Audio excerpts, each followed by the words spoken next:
Hey guys, welcome back to the Advent and this is Nixon. இந்த வீடியோவில் நம்ம என்ன பார்க்க போகிறோம் அப்படின்னா யூனரி ஆப்ரேட்டர்ஸ் அப்படின்னா என்ன, அதை பற்றி ஃபுல்லாக நம்ம டீட்டெயில்டாக பார்க்க போகிறோம். அதுக்கு முன்னாடி நீங்கள் நம்ம சேனலுக்கு புதுசாக வந்திருக்கீங்கன்னா ப்ளீஸ் மறக்காமல் சப்ஸ்கிரைப் பண்ணிக்கோங்க. அப்போ தான் நம்ம வீடியோஸ்லாம் உங்களுக்கு நோட்டிஃபிகேஷனில் வரும். Now let's dive into the video.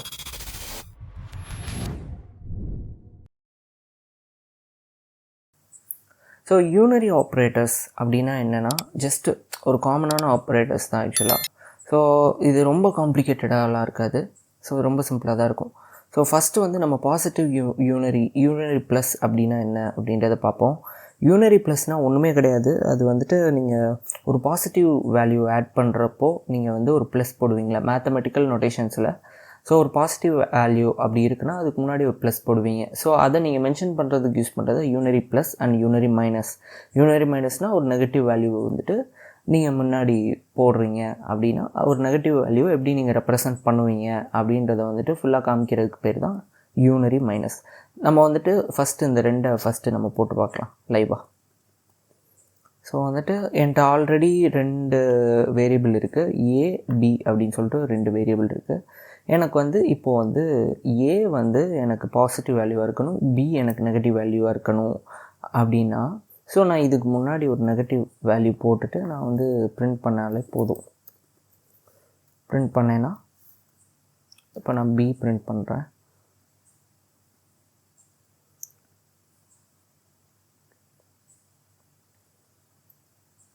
S, நீங்கள் வந்துட்டு பி பிரிண்ட் பண்ணிங்கன்னா உங்களுக்கு நெகட்டிவ் வேல்யூஸில் வரும். அதே இது வந்துட்டு நீங்கள் ஏ பிரிண்ட் பண்ணிங்கன்னா உங்களுக்கு வந்து முன்னாடி எதுவுமே வராது, because that is a positive value. So இது நாங்கள் சிம்பிள். ஸோ இது தேவைப்படும், சம்டைம்ஸ் தேவைப்படும். அண்ட் ஆல்சோ ஃபஸ்ட் 2 விட செகண்ட் 2 வந்து ரொம்ப தேவைப்படுங்க. ஸோ இதில் வந்துட்டு இன்க்ரிமெண்ட் டிக்ரிமெண்ட் அப்படின்னு சொல்லிட்டு 2 இருக்குது. ஃபஸ்ட்டு நம்ம இன்க்ரிமெண்ட் பார்த்துருவோம், அதுக்கப்புறம் வந்துட்டு நம்ம டிக்ரிமெண்ட் பார்த்துக்கலாம். ஃபஸ்ட்டு வந்து இன்க்ரிமெண்ட் அப்படின்னா என்ன அப்படின்றத வந்துட்டு நான் சொல்கிறேன் உங்களுக்கு. எஸ், இன்க்ரிமெண்ட் அப்படின்னா ஸோ ஒரு வேல்யூ இருக்குது, ஏன்னு ஒரு வேல்யூ வச்சுருக்கேன்னு வைங்களேன். அந்த வேல்யூவை எனக்கு 11 மாற்றுப்பா, அதை வந்து ஒரு வேல்யூ எனக்கு இன்க்ரிமெண்ட் பண்ணி கொடுப்பா அப்படின்னு சொல்கிறதுக்கு பேர் தான் இன்க்ரிமெண்ட். அதே மாதிரி தான் டிக்ரிமெண்ட்டும், எனக்கு ஒரு வேல்யூ கம்மி பண்ணி கொடுப்பா அப்படின்னு சொல்கிறதுக்கு பேர் தான் டிக்ரிமெண்ட்டுங்க. ஸோ ரொம்ப சிம்பிள் தான். நான் ஒரு பிரிண்ட் ஸ்டேட்மெண்ட் போட்டு எனக்கு வந்துட்டு ஒரு வேல்யூ இன்க்ரிமெண்ட் பண்ணி கொடுப்பா அப்படின்னு நான் கேட்குறேன்னு வைங்களேன். ஸோ இது என்ன ஆகும்னா உங்களுக்கு ஒரு வேல்யூ இன்க்ரிமெண்ட் பண்ணி கொடுக்கும். ஓகேயா? ஸோ இதே மாதிரி தான் நீங்கள் வந்துட்டு நெகட்டிவ் வேல்யூ கொடுத்தீங்கனாலும் இதை நான் கமெண்ட் பண்ணிக்கிறேன். நெகட்டிவ் வேல்யூ எனக்கு ஒரே வேல்யூ டிக்ரிமெண்ட் பண்ணி கொடுப்பா அப்படின்னு சொல்கிறதுக்கு பேர் தான். ஓகேயா? ஸோ இது உங்களுக்கு புரிஞ்சிருக்கும்னு நினைக்கிறேன். ஒன்றுமே கிடையாது, ஏக்கு முன்னாடி 2 ப்ளஸ் ஆட் பண்ணுறீங்க, அவ்வளோதான். ஸோ இதுதான் இன்க்ரிமெண்ட் டிக்ரிமெண்ட்.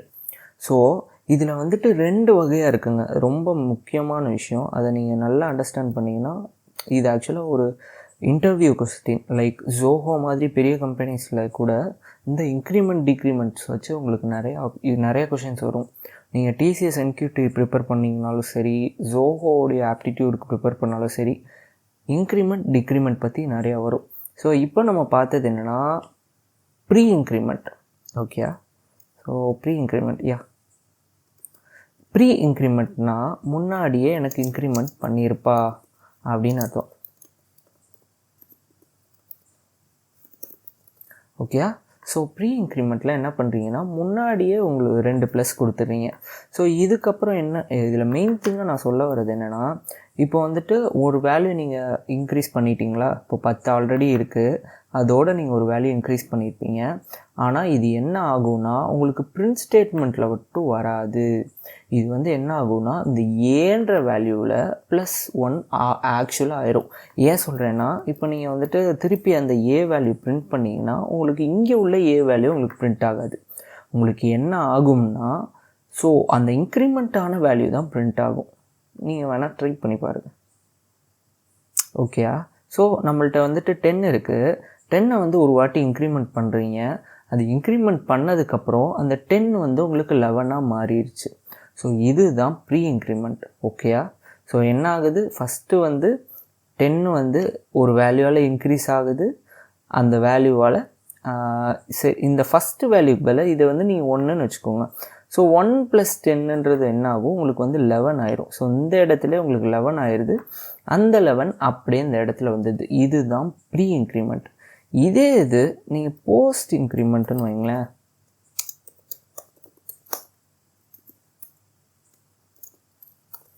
நான் என்ன பண்ணுறேன், இதை ஒரு கமெண்ட் பண்ணிடுறேன். கமெண்ட்னா ஒன்றும் கிடையாதுங்க, ஜஸ்ட்டு அந்த கோடை ஒர்க் பண்ணாத அப்படின்னு சொல்கிறது தான். ஸோ இதை நான் முன்னாடியே சொல்லியிருக்கணும் ஆக்சுவலாக.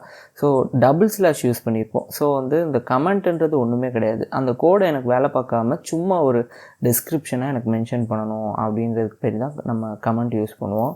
ஸோ இப்போ போஸ்ட் இன்க்ரிமெண்ட்டை பற்றி பார்க்கலாம். நான் வந்து என்ன பண்ணுறேன்னா, இப்போ ப்ரீ இன்க்ரிமெண்ட்டில் முன்னாடி வந்து ப்ளஸ் சிம்பிள் ஆட் பண்ணோம். ஆனால் அதே இது போஸ்ட் இன்க்ரிமெண்ட்டில் நம்ம ஆஃப்டர் தான் ப்ளஸ் சிம்பிள் ஆட் பண்ணணும்.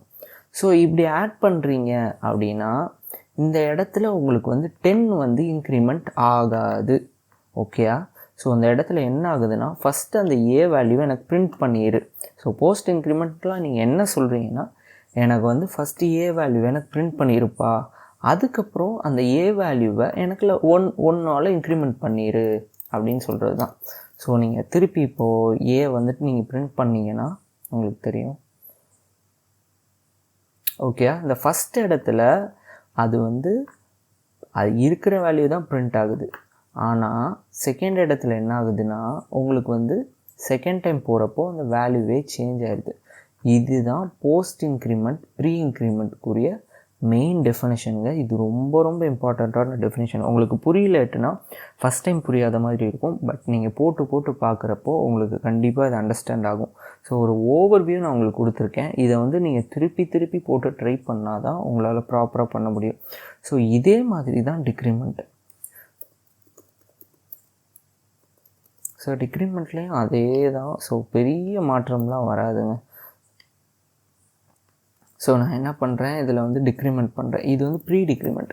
எனக்கு முதலே ஒரு வேல்யூ டிக்ரிமெண்ட் பண்ணியிருப்பா, ஃபஸ்ட்டே எனக்கு ஸ்டோர் பண்ணி பிரிண்ட்டும் பண்ணிடு அப்படின்னு சொல்கிறது பேர் தான் ப்ரீ இன்க்ரிமெண்ட். திருப்பி நீங்கள் ரன் பண்ணி பார்த்தீங்கன்னா உங்களுக்கு அண்டர்ஸ்டாண்ட் ஆகும்.